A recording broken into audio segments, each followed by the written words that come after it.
Hello everyone! So far I've been doing these shorter versions of the alpha zones from the top of my head, just explaining what happens during the zone, but this one had so many intriguing details that I had to write a script, which is a good sign, a really good sign. So, after questing a bastion and defending the realm from an attack of the forces from Maldraxxus, we head on over to that zone to figure out what is going on, as Maldraxxus, they're supposed to be defending the Shadowlands, not trying to conquer it. The heart of the Shadowlands' military might is home to the Necrolord covenant. This is the birthplace of necromantic magic. Souls that are relentless, unyielding, live alive in search and pursuit of power. Not so much about evil or being good, but rather strength above all, both inward and outwards. They will find their way to Maldraxxus. And it's these military forces that the Lich King and his followers, like Kel'thuzad, they called upon. Right from the get-go, we get to see what Maldraxxus is all about, as we're tossed into a massive tournament.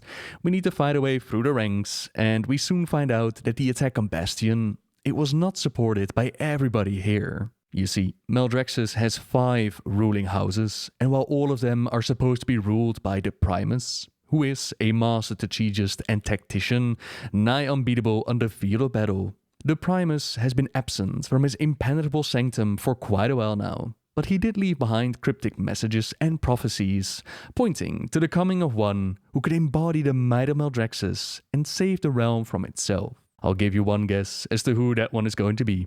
So with the Primus gone, the others, they took it upon themselves to attack, which Margrave Craxus, they're not down with. We safely escape the scene with the aid of Drakka. Drakka is Thrall's mother, our reality's version that died unyielding, trying to defend her child from Gul'dan's assassins.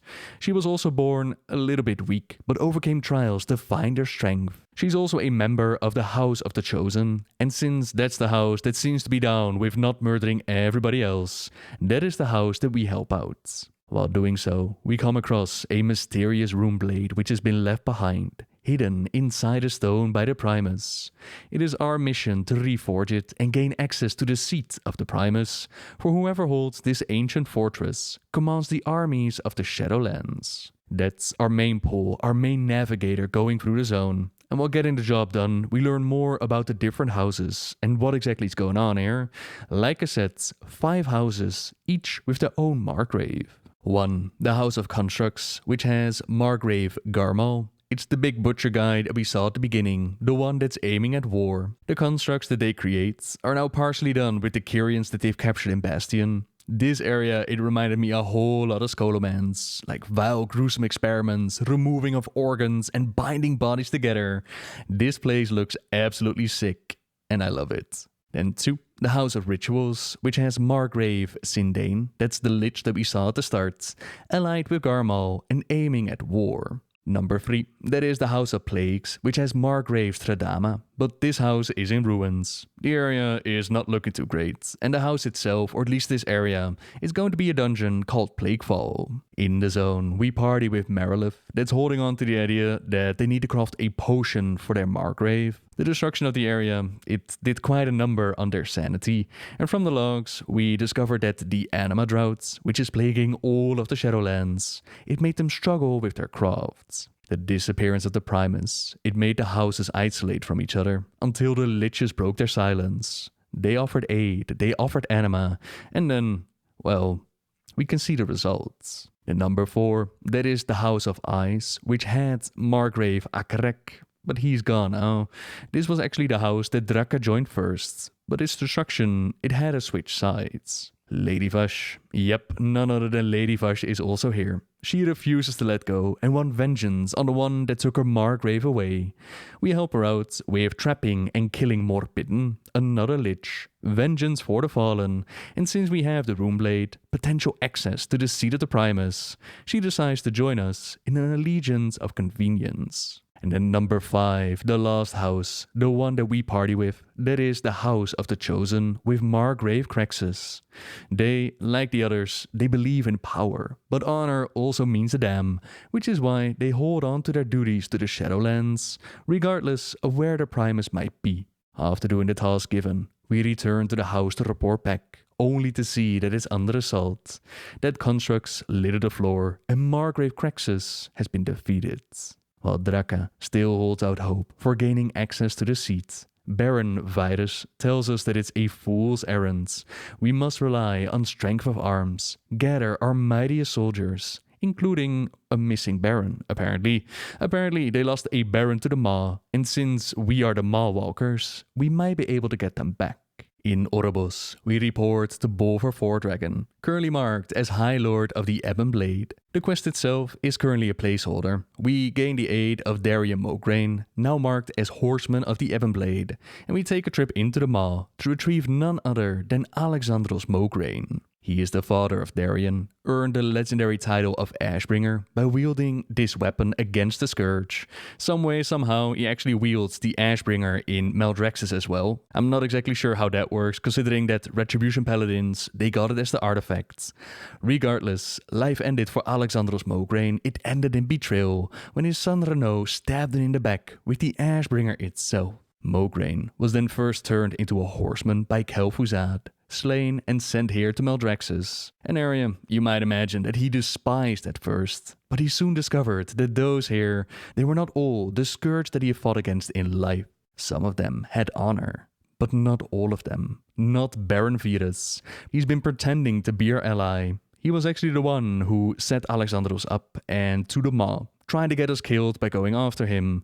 He was the one that took out Margrave Craxus, and now he tries to end us as well. Thankfully, Draka shows up to carry us to the seat, with the Runeblade now completely reforged, and the armies of Maldraxxus assaulting us from all sides. It is time to open up those doors and get the conclusion of the story. Or at least that is what's supposed to happen at this point. Right now, it's locked behind an awesome event that's not quite yet shown. The blade is placed in an old altar. The Primus, it has left us a message within the seat of the Primus. This is given to us in the hopes that it might reach the Winter Queen of Ardenweald, the next zone that you party in. From Ardenweald, we know that the message, it is something about the Banished One, probably the Jailer, and we know from Revendreth that the Jailer is stockpiling anima. He is causing that drought, trying to break out of the Maw. Details of all of that will still be revealed, but this is the main story that goes on in Maldraxxus. It's so good, it's so nice and tight, it's a really cool story, and a nice questing experience attached to it to just make it mwah. Seeing characters that we recognize living out their afterlife, it brings a feeling of familiarity, and so does the design of the zone. A couple of the spots will remind you of places like the Plaguelands or of Icecrown. I wouldn't call it the most mind-blowing zone that they've made art-wise, but it definitely fits the theme. Now, two things that I do want to mention before we wrap things up. There are 3 tablets, 3 memorials that you read near the start of the zone. They say, Lady Quimby, House of Rituals. Let this memorial stand to remind us of her valor against those from beyond. May she be remembered in the bone-shaping rituals she created. Raquel de Vile, House of Plagues. The creation of the concoction used against ... The rest has been scratched out.